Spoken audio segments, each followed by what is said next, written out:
il y a une tension qui monte quand nous écoutons l'évangile de Jésus ici. C'est rempli de tension, ça monte. Parce qu'il y a une incompréhension. Il ne faut pas se tromper de signe. Quelquefois, nous nous trompons de signe. Je reviens sur l'évangile par rapport aux pharisiens, aux juifs qui sont là, aux détracteurs du Christ. Le temple était le lieu de la présence de Dieu. Et c'est important. Ça fait partie de notre culture en fait. Le temple, c'est le lieu principal. Et donc, tout juif allait au temple.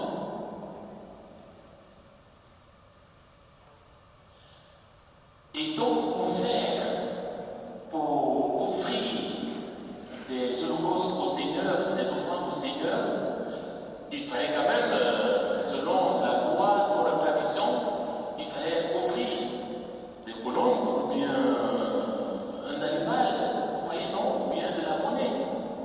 Et donc, il y avait à l'intérieur du temple des installations où les gens pouvaient aller acheter leur offrande pour venir offrir au Seigneur. C'était une organisation. C'était normal. Ça faisait partie en fait. Alors, la question qu'on peut se poser est pourquoi le Christ agit-il ainsi? Pourquoi le Christ agit-il ainsi? Pourquoi il se fait un fouet avec des cordes et chasse tous du temple, ainsi que les brebis, les bœufs, il jette par terre la monnaie des changeurs, il renverse le comptoir. Vous voyez un peu? Il y en a qui disent la sainte colère. Vous voyez un peu? Que se passe-t-il? En fait, c'était normal que les gens soient dans le temple, qu'il y ait des comptoirs, des lieux. Ça facilitait en fait. Ça facilitait la démarche, la prière. C'était une organisation. Mais sauf que les gens ont abusé. Ils en faisaient trop. Le temple était devenu non pas un lieu où on vient rencontrer Dieu, mais c'était devenu un lieu où on faisait des affaires. Aujourd'hui, il y a beaucoup qui font des affaires. Au nom de Dieu. Et c'est ce que le Christ dénonce. C'est ce que le Christ veut renverser. C'est ce que le Christ veut nous inviter à éviter. Que nos assemblées ne soient pas focalisées sur les affaires humaines, mais sur l'essentiel, sur Dieu, sur ce qui nous fait avancer. Et le Christ, à travers ce geste qu'il va poser, cette fermeté, cette radicalité, pour remettre de l'ordre, ses détracteurs vont lui dire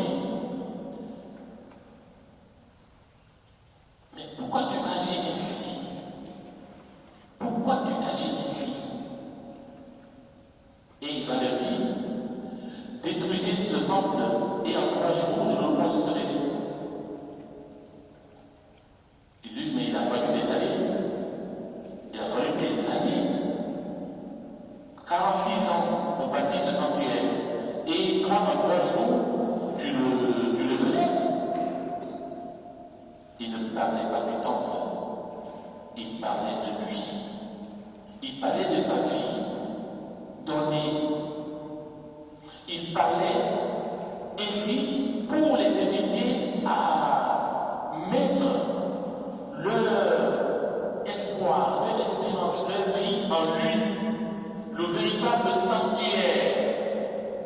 Ce qui veut dire qu'en fait, ce n'est plus le temple construit avec l'œuvre humaine, avec des briques, avec des pierres, qui est essentiel. L'essentiel, c'est le Christ, le véritable sanctuaire. Nous l'avons entendu dans la deuxième lecture.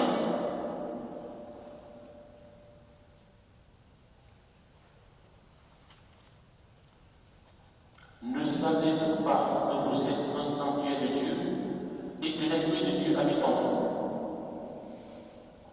Si quelqu'un détruit le sanctuaire de Dieu, ce homme-là, Dieu le détruira. Car le sanctuaire de Dieu est saint. Et ce sanctuaire, c'est vous. Nous sommes ce sanctuaire parce que, de par notre baptême, nous sommes configurés en Christ, véritable sanctuaire. Et si nous sommes configurés au Christ, il y a des comportements que nous devons abandonner. De sorte que nous sommes chrétiens, autre Christ. Nous n'avons pas à nous comporter à la manière du monde. Nous avons à entrer dans la logique de Dieu et non à entrer dans la logique du monde. Et aujourd'hui, il y a tout ce qu'il faut pour nous pousser à entrer dans la logique du monde.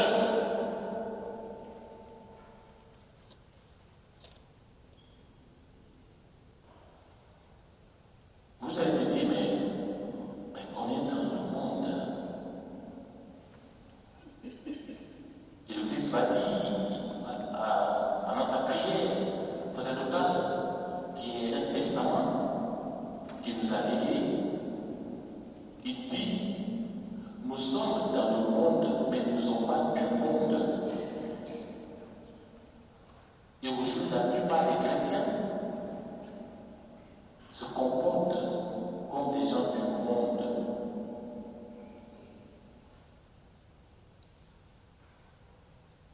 Quand je dis chrétien, je n'ai pas de nous tous. Les prêtres, les évêques, les conflits, voilà tout. Oh.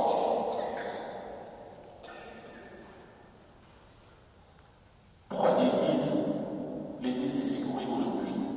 Parce que justement, même ces dirigeants se comportent comme des gens du monde. Voilà. On ne croit plus aux paroles des gens. On ne croit plus les gens au sérieux. Parce que les gens ne sont pas sérieux. Que ce soit les prêtres, les évêques ou les chrétiens. C'est ce que le Christ dénonce. C'est l'ordre que le Christ veut mettre.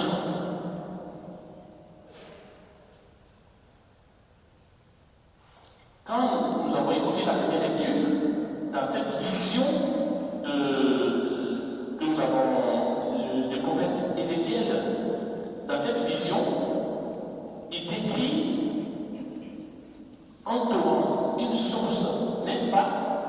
Et j'étais touché, c'est la première fois que, en fait, souvent je suis focalisé par le sanctuaire, d'où sort l'eau, où la direction, etc. Mais c'était marqué par la dernière partie, où il est dit, cette eau coule vers la région de l'Orient, elle descend dans la vallée du Jourdain et se déverse dans la mer morte, dont elle assainit les eaux. Écoutez très bien. Il poursuit en disant, en tout lieu où parviendra le torrent, tous les animaux pourront vivre et foisonner. Le poisson sera très abondant, car cette eau assainit tout ce qu'elle pénètre, et la vie apparaît en tout lieu où elle arrive, le torrent, où arrive le torrent. Au bord du torrent, sur les deux rives, toutes sortes d'arbres fruitiers pousseront. Le feuillage ne flétrira pas, et les fruits ne manqueront pas. Chaque mois, ils porteront des fruits nouveaux, car cette eau vient du sanctuaire. Les fruits seront une nourriture et les feuilles un remède.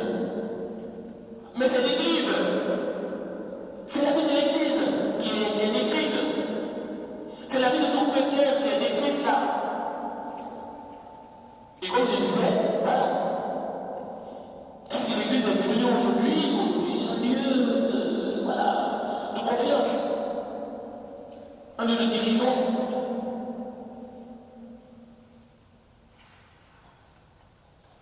Il n'était là sur nous à prendre au sérieux notre vie chrétienne. Pour que nous portions du fruit, pour que partout où nous passons, nous puissions laisser de bonnes traces, qu'il y ait l'abondance. Vous vous rappelez le verset 3 du psaume 1, il est comme un arbre planté près d'un ruisseau, il donne du fruit dans son temps, et tout ce qu'il entreprend réussira. Tel n'est pas le sort des méchants. Les méchants, ce sont ceux qui ne croient pas en Dieu, en fait. Parlant d'un arbre, il est comme un arbre près d'un ruisseau. Le psalmiste nous parle de l'homme qui croit en Dieu. On peut dire aujourd'hui, le Seigneur parle de nous croyants, nous chrétiens. Est-ce que nous portons des fruits?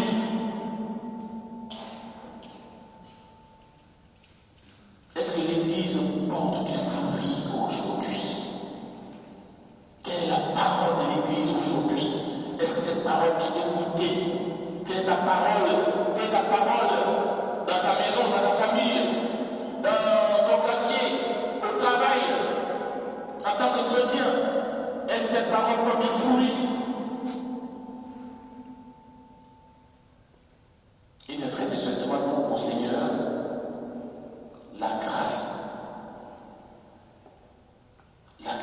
de nous laisser toucher par lui, de nous laisser travailler par lui, de nous laisser refaire par lui. J'ai souvent l'image d'un, vous voyez le potier, il y a même, je crois que même dans le livre du prophète Ézéchiel, il parle souvent du potier, je crois. Vous voyez le potier, quand il fabrique en pot, vraiment, des fois le pot peut être bien fait et il y a juste quelque chose qui manque, il ne va pas. Il fait quoi? Il casse, il reprend pour donner une bonne forme. Quelquefois, l'Église a besoin d'être cassée, brisée pour renaître. Et je crois que c'est ce cheminement que l'Église fait en fait. Je l'avais dit ici à Pâques passé, mais on peut se poser une question, mais pourquoi le nombre des catéchumènes occupantes en 2 ans, 3 ans, et cette année va encore dépasser, le chiffre va dépasser. Pourquoi au moment où l'Église n'a pas un nom qui attire, au moment où il y a des sortes d'abus, de ceci, cela, au niveau de l'Église, il y a un nombre croissant des novices, des gens qui demandent le baptême.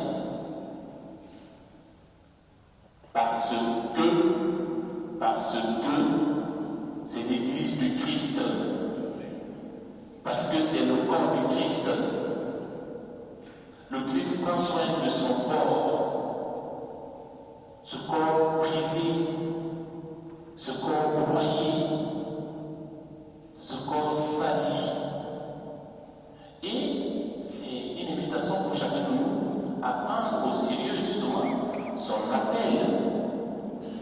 Si Dieu a Christ est vivant, prends au sérieux cet appel. Sois fidèle à cet appel.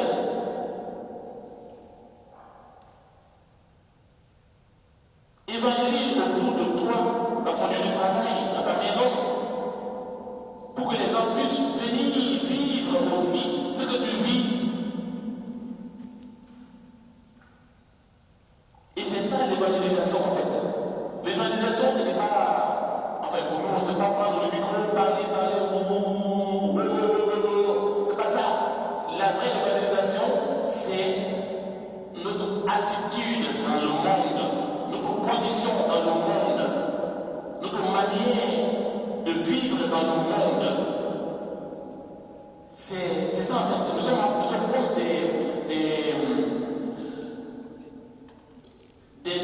des ferments qui vont lever la pâte, minuscule qui soit des levures, voilà, pour lever la pâte.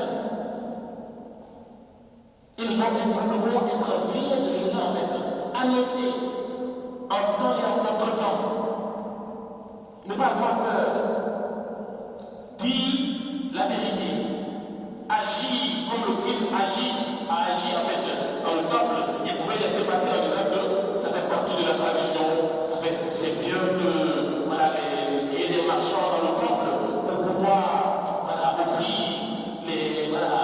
l'offrande aux prêtres qui sont là, ainsi de suite. Il pouvait laisser passer parce que c'est pour se faire comme ça.